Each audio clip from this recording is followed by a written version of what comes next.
Oh, this is the podcast for Multi-Faith Matters. I'm the host, John Moorhead, and I have my frequently returning guest and co-conspirator and all things bizarre and wonderful, Phil Wyman. Phil, welcome back again. Hey, it's good to be part of the things that are bizarre and wonderful. That's right. That's right. Well, we're Well, here. it's good to have a friend and it could be in cahoots with on the things that are bizarre and wonderful. Well, let's be honest. At our age, it's just good to be back for any reason, right? That's it. We're going to be talking today about, if you're watching on YouTube rather than just listening to the podcast, Phil's new book. He's got a copy right there too. Imagine it. Love Big or Go Home, The Inherent Nomadic Nature of the Gospel, a Theology of Mission for All People. And it is fantastic. Huh? I'm committed to it, not just because of the podcast, but because he said nice things about me in the acknowledgments, and I've got an endorsement on the back. So thanks for all of that. You're committed. That's right. Well, let's begin with what was the, to me, as I looked at this book, it's to me, it reads like kind of a biographical kind of element. This is a part of your journey. So was there anything that was there an aha moment that inspired you to write it, or is it just the thoughts have been trickling in over the years, or what's the origin story? So the origin for this particular book, it was birthed out of my personal nomadic journeys, and they had rather a start-stop beginning to them. And this was 2017, I believe, or maybe it was 16 going to 17 and 18. Well, you know, with the COVID thing, my brain's all fried with this, but I had been traveling with the motorhome, Priscilla the motorhome, for a season, or I should say from Burning Man through October, which is only a 2-month period. And then I was getting ready to go out again, and all of a sudden I realized I was going to be spending the next couple of years fully nomadic. In the fall through spring, it would be me and Priscilla the motorhome traveling around the United States. In the summer, I would be by foot and bus and train in the UK with a small jaunt over to Czechia, Czech Republic. And then I would return to Salem for a month to do events in October, right? And then again in the motorhome, pick up and drive around the country. And so now I didn't have need for a place except to crash with some friends in October in Salem. And I was headed out that first October, where, you know, Priscilla was my roadie hauling sound equipment. And so here I am with the motorhome now, realizing I'm going to leave Salem, and it's late fall. And in New England, late fall is kind of like the same as rolling into winter. The snow is hitting, you know, oftentimes as early as late October. And I made a quick post on Facebook with the comment, using that comment, love big or go home. You know, I'm rethinking the go big or go home. And I thought love big or go home. And something, when I posted it, and as soon as I did, something just kind of popped in my head about the necessity of using that as it were a storyboard of what I was going to experience over the coming months.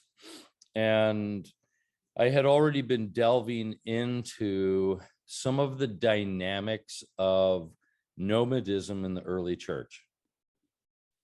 And the two just kind of pressed together into one place, in which I began to question this issue of how much was this nomadic dynamic of both the Old Testament as well as the New Testament, with Jesus wandering around, once he hits his 40 days in the wilderness, the Son of Man has nowhere to lay his head, right? Right. And that's the entirety of his ministry. He is described like that. And then we see the same kind of a thing occurring with the apostles. Paul takes it to another level altogether. And then there's a lot of the early church, the what we call the desert fathers and mothers. Not all of them were holed up in one place. There was a lot of nomadism going on during that time, and which made me ask the question, to what degree was this inherently a part of the gospel in its initiation and within spirituality, both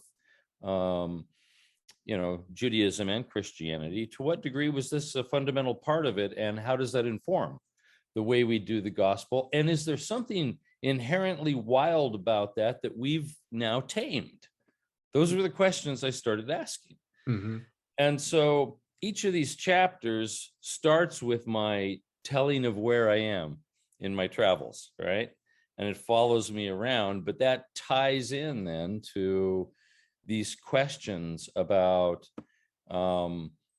nomadism in the early church, the dynamics of the gospel, and how it speaks into that, and how maybe we've missed some of those questions because we live in a settled society, and we've moved the gospel to make sense of the world we live in, and then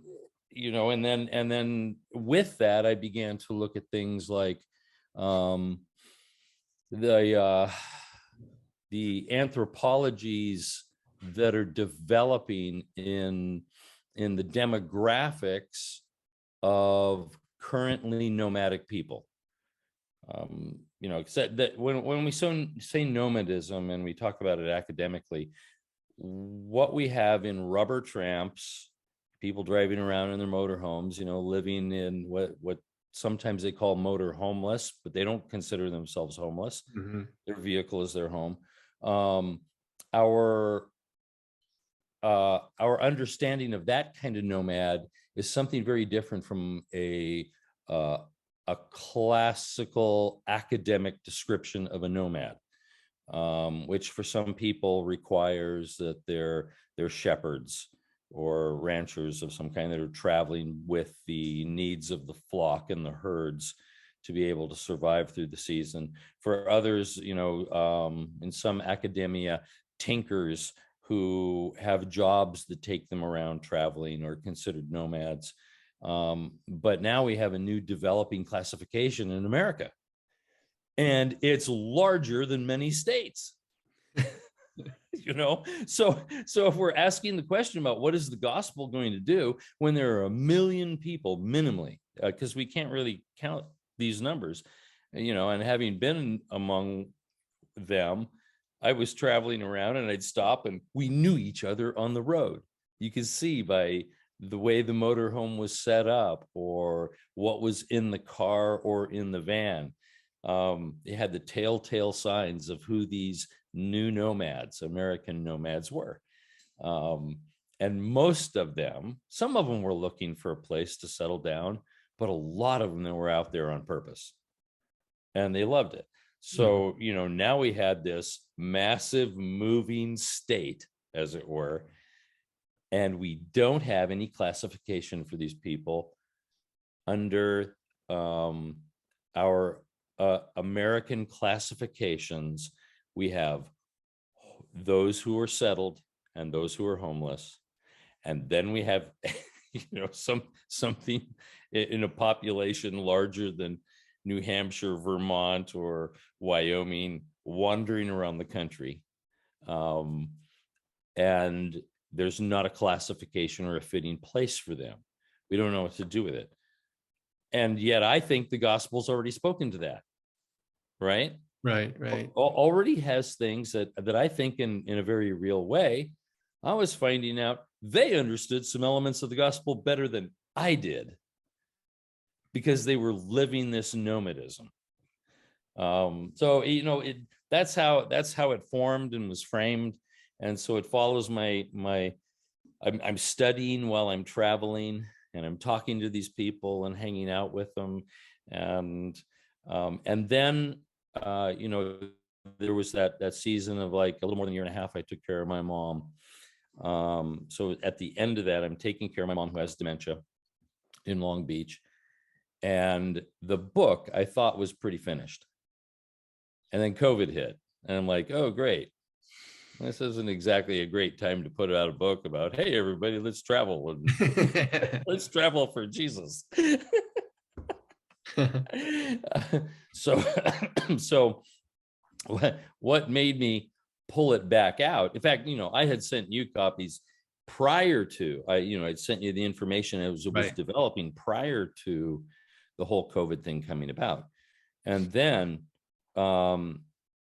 the thing that made me go, wow, I guess I do need to pull it back out, is in the middle of COVID, of all the COVID stuff, Nomadland, the movie, gets Best Picture, Best Actress, Best Director. And I'm thinking, okay, we're on to something here, because I knew some of the people, they're in my book, who were in that movie.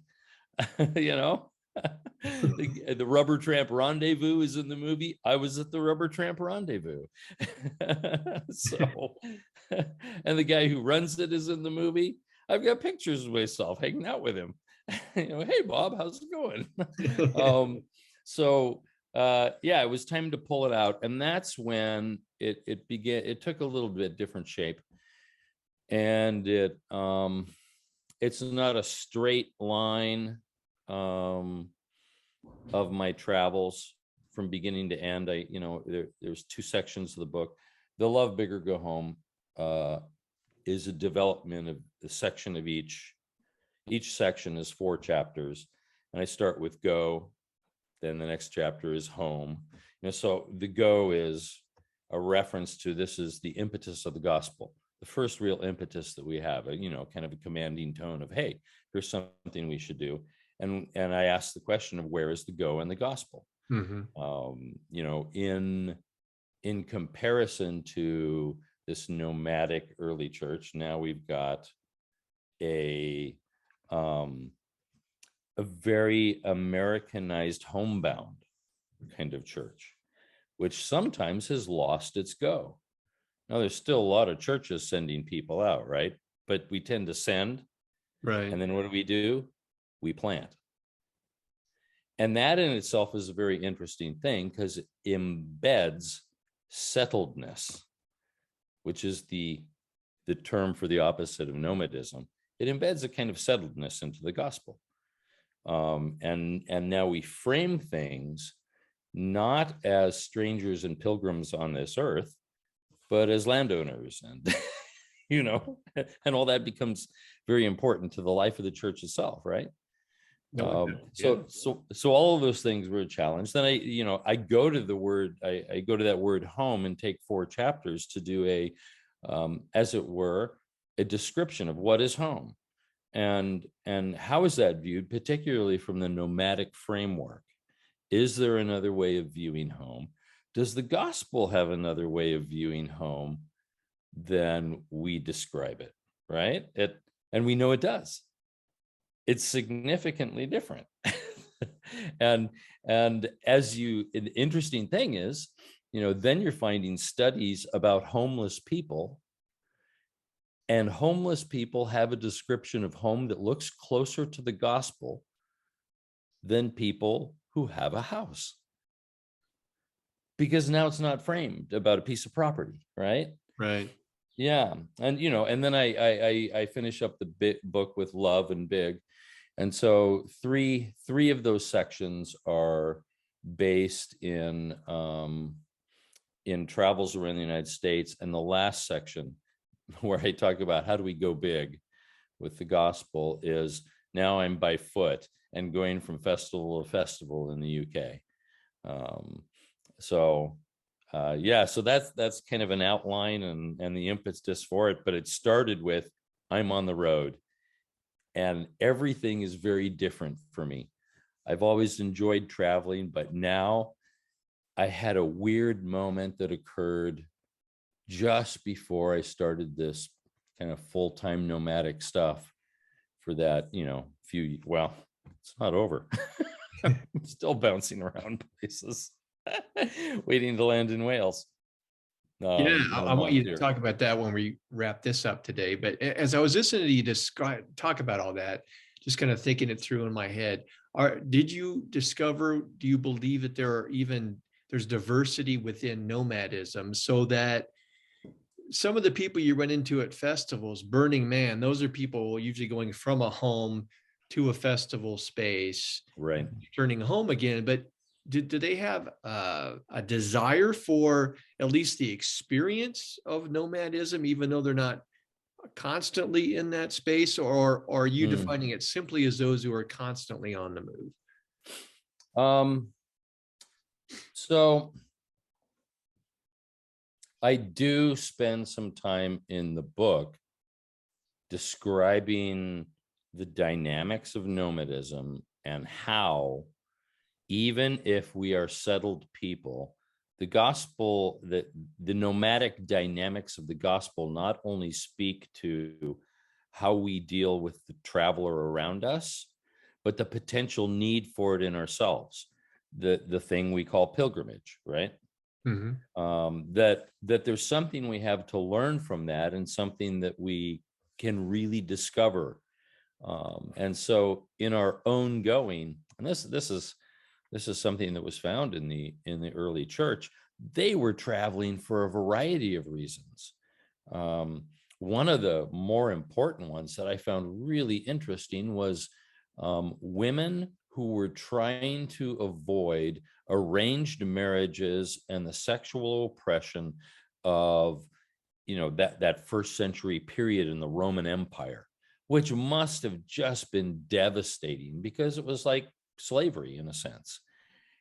And their spirituality and commitment to Christ in those first 3 centuries gave many of them an out, where now they were traveling saints, and there were proto convents that were being established, and they could hit the road with a freedom that they didn't have before. And it was a deliverance from a kind of sexual oppression of their time. And then you had people who were going to discover places where Jesus walked, and and Paul, and to look at what had happened with the early church, because they wanted to, much like people would go on a pilgrimage today, the way of St. James in Spain, to look at these ancient ways where apparitions appeared and things like that. There was some of that, and then there were people who ran out into the desert, because the times, much in the same way that and evading sexual oppression, there was also just the ways of the world were so crazy, and that's where you got the desert fathers and mothers running out into the wilderness to seek God, right? Mhm. But then you had those who simply felt the dynamics of go, right? And so they would go, and this nomadism would sometimes be for all of life, and other times would be for a short season of their life. And you find that with the apostles. Sometimes Peter's running around, and sometimes he's there in Jerusalem, and he's quite landed and settled. Paul was the real radical among them all, who was just like that the whole time. And there is something for every one of us. So the nomadism has both a literal sense, but it also has, as I'm writing this, it has a figurative sense that fits with everybody. That there is something about that movement we learn of the gospel itself. And Jesus had already modeled it for us, right? Right. Yeah. And so, and I think one of the weird things we tend to do with our American means of travel is oftentimes we try to get rid of those inherently nomadic dynamics even out of our travel. You go down the road and you can find that McDonald's will have the same exact hamburger that you have when you're back at home, right? Right. And your Cracker Barrel will give you the same food. And then we get an organized trip in which we'll be put into a hotel that has the same comforts of home, and then we'll be ferried around from place to place. And all of the questions that we might have of, well, what if I get lost? What if I don't speak the language? All of these things are pulled out of the way to make it easy for us. So it's just like being at home. And then some of those elements, we talk about living by faith, we make sure to get everything out of the way so we don't have to. Right. Yeah. And that's one of the things the nomad knows all the time. He's got to live by faith. Am I going to find my friends when I get down the road? Are we going to hang out together for a while and have something? Am I going to find a place to stop tonight? Because if you're, I was doing it like Bob, I forget his last name, but the guy who runs the Rubber Tramp Rendezvous and has a website called cheaperrvliving.com. And people in their vans and their motorhomes, he's going to teach you how to live off of $400 a month. Wow. Because you're going to learn how to camp on the sly. You're going to know where there's state parks and federal parks where you can camp for 14 days at a time for free. He'll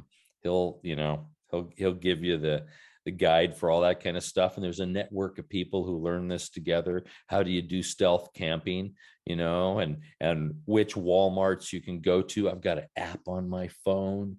I can find out if the Walmart in the next town allows people to stay at night. And then you learn how to sly things by, hey, you pull in someplace and you go, look, there's all those truckers over there and they're sleeping long enough for the night.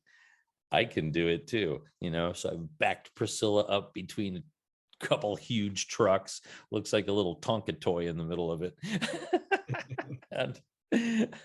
and that's, you learn to live on the road like that. But you're not sure what's coming up next, and you kind of have to sneak into stuff and talk to people and ask if this is okay, and have friends along the road that you can stop with. Kind of like reading some old tale where people are traveling along and they stop at the miller's house and and stay with him. Canterbury Tale kind of stuff, right? And there's something both challenging, where you're wondering, is this going to be okay? And then faith giving, and after doing it a few times, there's this whole network of people. They've been doing it for a while. They're old pros. But they're very much living by faith from place to place. Some of them have money and fancy motorhomes. Some of them are scrounging around from place to place, living on a prayer and in vehicles of various stages of injury and entropy.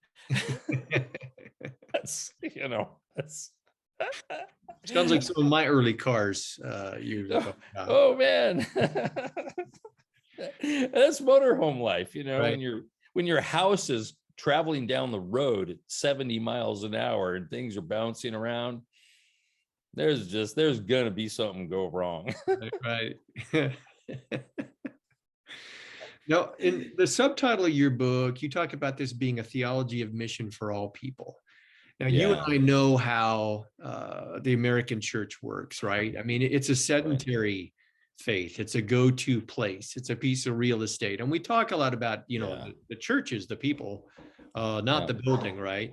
But in reality, that's what it is. So how are you connecting this nomadic idea to the American church experience and assumptions? Yeah, that very much is the challenging part, right? Um, for every meal that a nomad has, there's often a landed person who offers it. Not always. I had a lot of meals on the road or around a fire, with other nomads. But there were many places where friends that I had across the United States, in Maryland and North Virginia, and North Carolina. Sorry, getting my Virginias and Carolinas mixed up. North Carolina, Florida, Mississippi, Texas, where people would say, we got a space for you. And now there is an openness to the road. The road isn't just something we should be on. It's something that should lead to our door as Christians.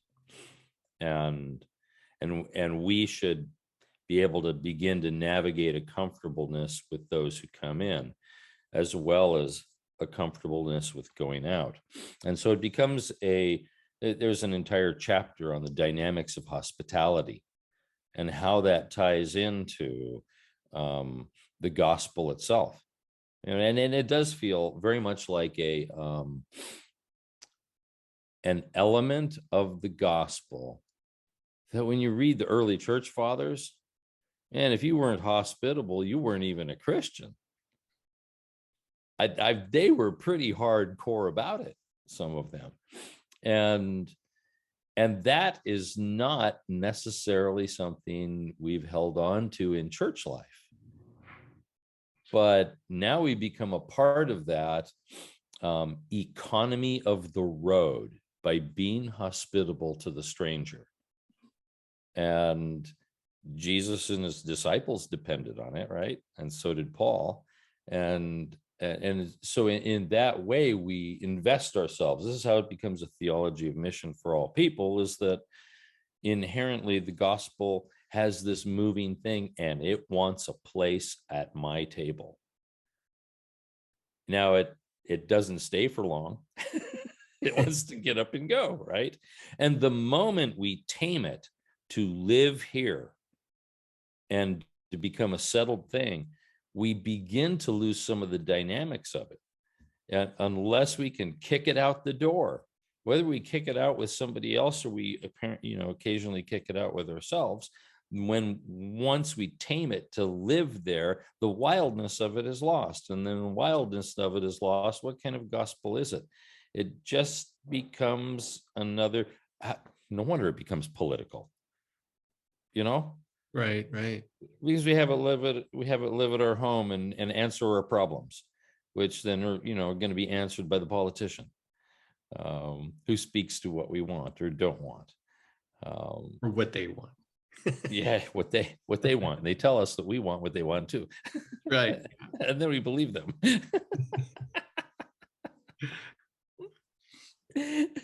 Well, how long, the book hasn't been out too long, and I'm curious as to whether or not you've gotten feedback. I'm really interested in how the American missions folks are going to perceive it, because, and I've got, I both have friends and colleagues in this. Yeah. And I'm very supportive. My degree from seminaries in intercultural studies and all of that. However, you and I have not exactly done the traditional kind of mission stuff. Again, in the American context, the church tends to come up with the funds, and we're sending around the world. And when we do mission, again, it's not funding a nomadic wild kind of thing. Again, it's planting, stationary. Right. You're doing something very different in mission. So have you gotten any feedback yet? And if not, are you anticipating maybe a little pushback, or do you see maybe yours could inhabit a space on kind of the fringes, the outer edges of traditional concepts of mission? So this is still too new to really tell. I mean, there are people who are really excited about it, but they tend to fall into that space that a lot of them would say, I don't know, am I even evangelical anymore? Right. Post-evangelicals are looking at this and saying, well, yeah, it was definitely something I was having a problem with church life, and it became wild in the wrong way.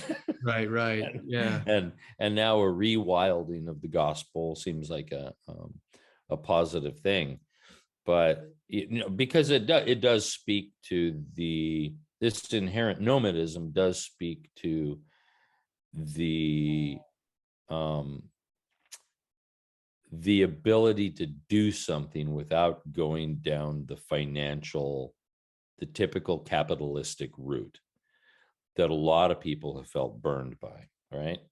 And it also allows for a leadership style that doesn't necessitate, the man who runs everything from behind the desk, Right. which has burned a lot of other people. So from those elements, I'm getting some really good early responses. They're quite excited by it. We'll see what begins to happen beyond that. I might in my next little endeavor in life, I'm headed to Wales. I'll be making the flight.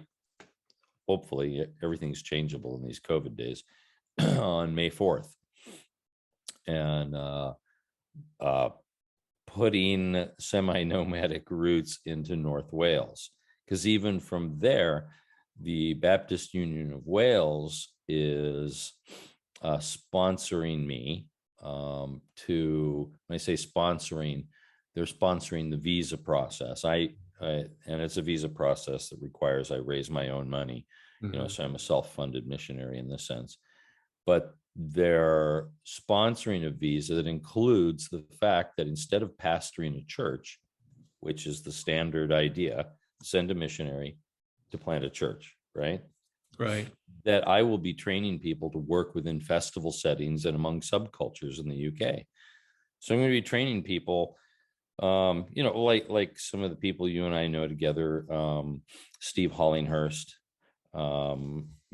has been doing work among neo-pagans in the UK for quite some time, and I've been doing things with him. And then I've been traveling in festivals and trying to set up teams of people to work in those festivals. And I think of each of those places as what's, all of a sudden, after me using the term for about 10 years and being ignored, now there's some people who like the term a micro church. And I've been describing micro church as church anytime, any place. Let's go to a festival. And every year we'll show up, and for these 2 weeks, set up the festival. It'll happen. We'll break down, and let's do it as a team and become a community that those festival goers are interesting, because they're not trying a different festival every year. Like Burning Man, they keep going to the same one because they love it, right? And so then they become part of our community. Hey, can we join your team? Yeah, come and join us. That's what we're about. So in a sense, I look at that as a type of church planting.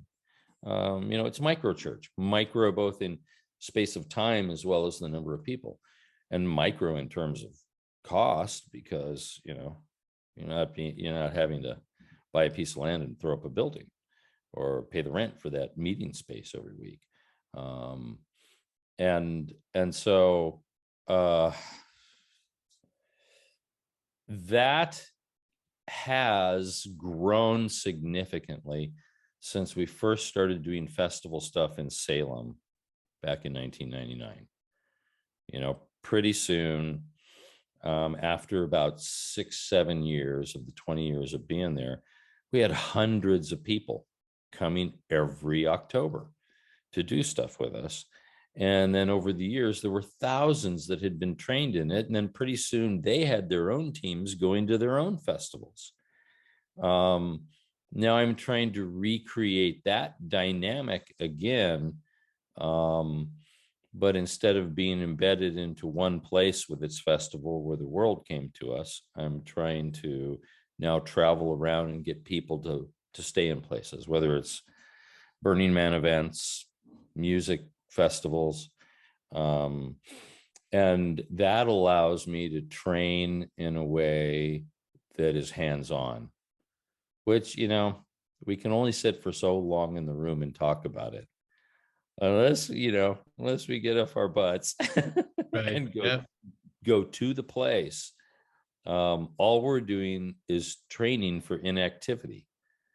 And the amazing thing is there are a lot of people, they just don't need that training. They learn hands-on. And there's people, I take some festivals and I just go, I don't know why I'm here to help you.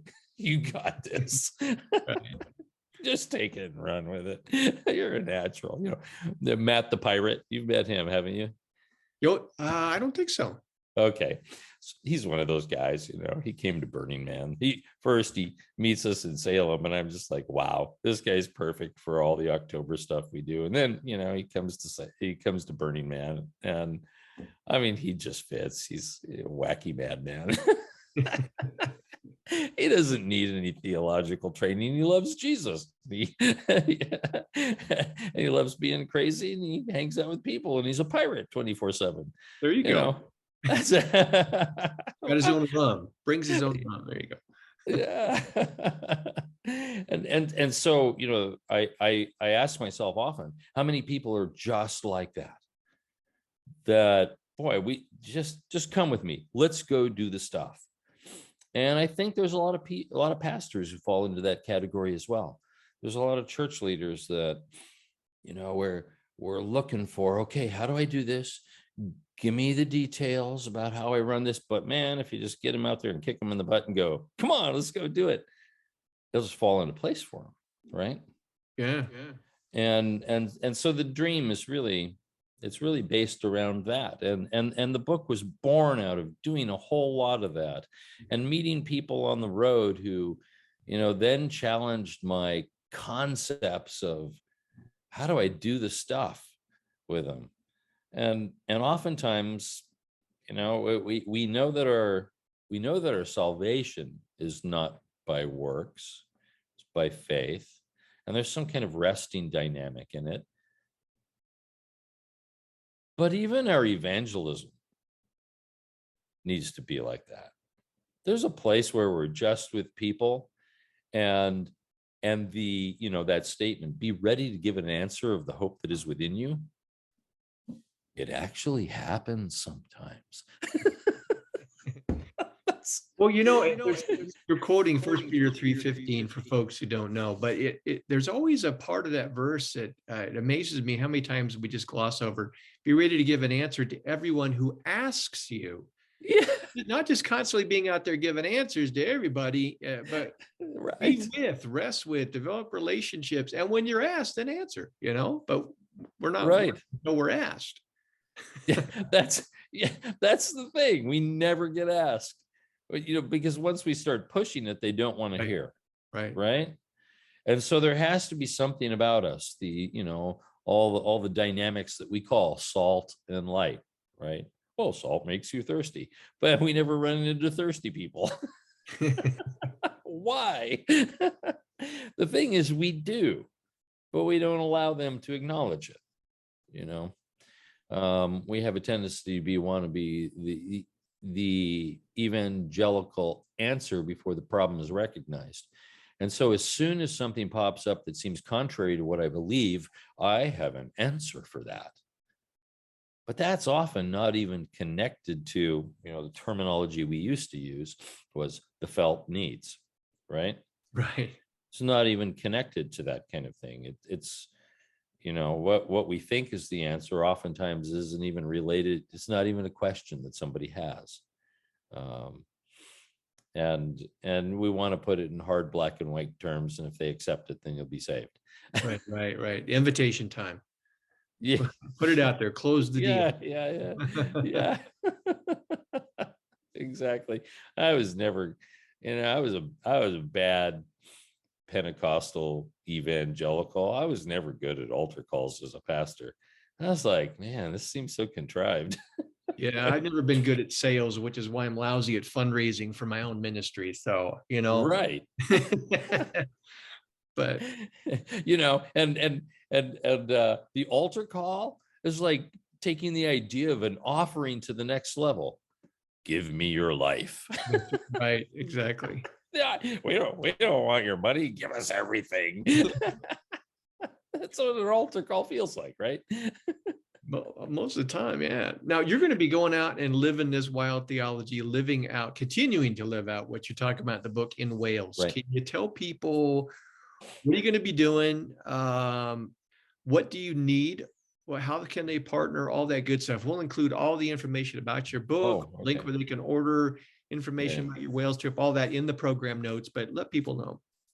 Well, so May 4th is my date for landing in the UK, making my way up to North Wales, and this mission's a bigger step than I moved from Southern California to Salem, Massachusetts.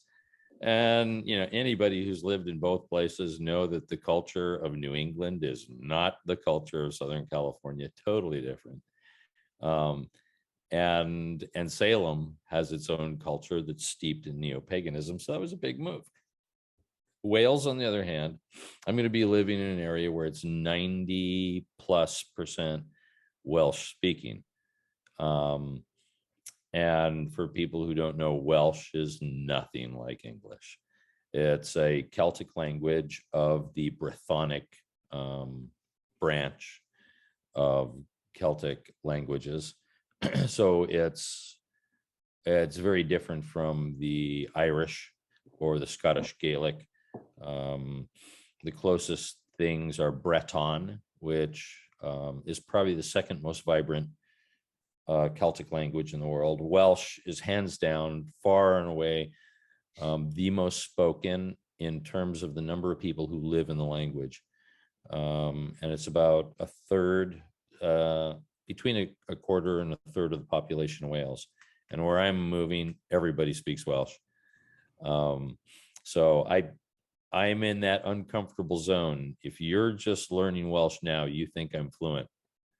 If you're fluent, you're looking at me like, you got a long way to go, bro. So I've got to learn to live in Welsh.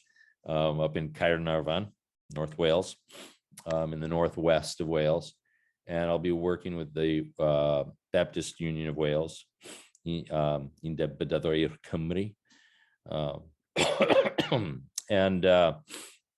And so, yeah, I am raising my own money.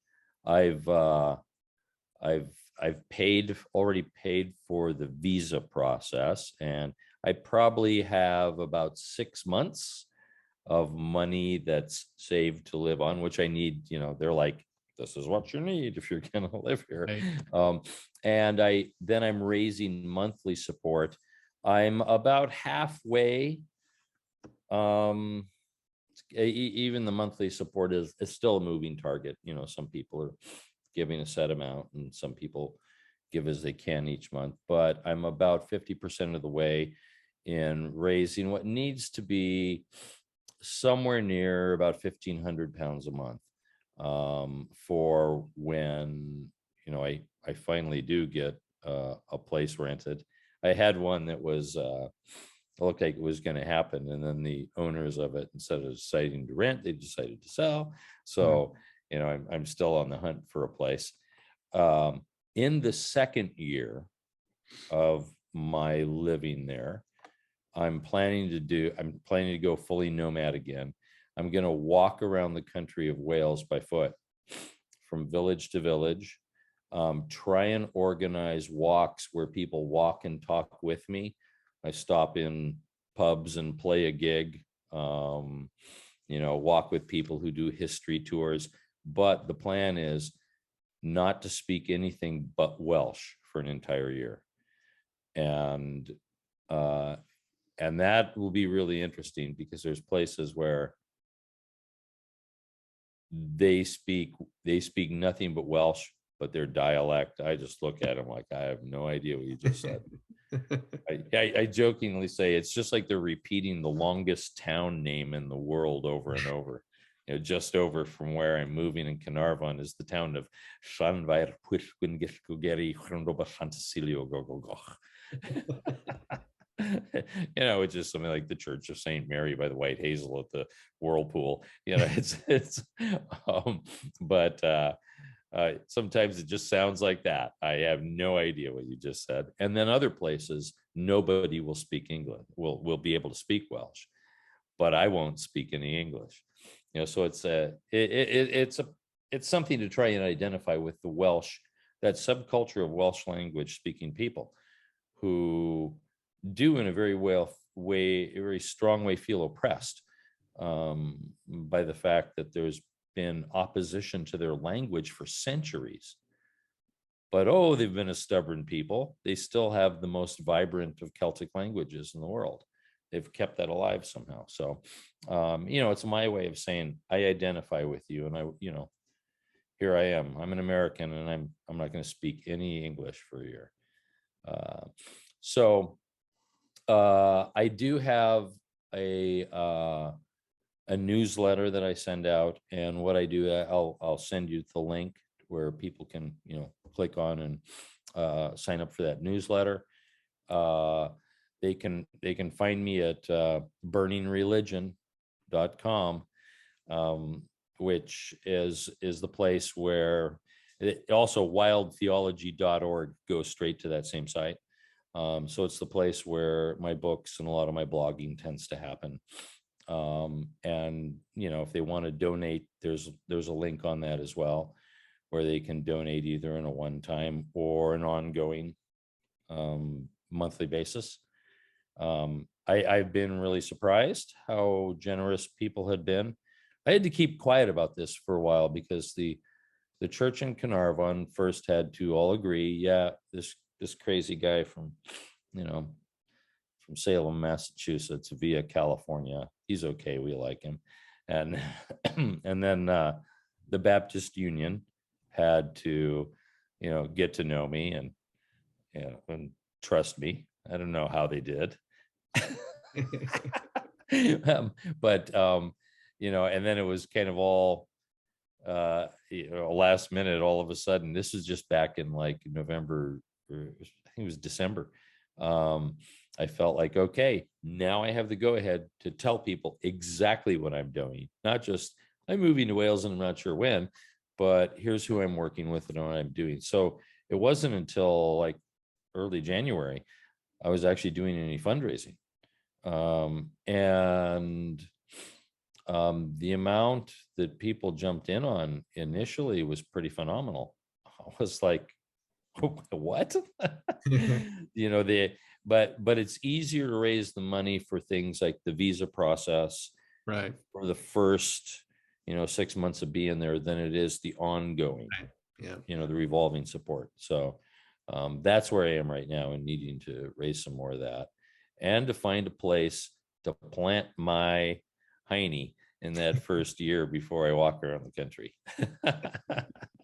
So, well, I wish you well, my friend. Again, folks can look in the program notes and find this information, and I encourage folks to support good Pastor Phil in this upcoming endeavor. And of course, we're going to include a link. I'm going to hold it up again, and you can do it too if you want. We can have a stereo video. Big or There go we go. home. Love Big or Go Home. Grab it. It's an awesome book, and take it to heart. Give it to your pastor, and give it to your missions. If you're in a church and you got a missions program, give it to them to take a look at.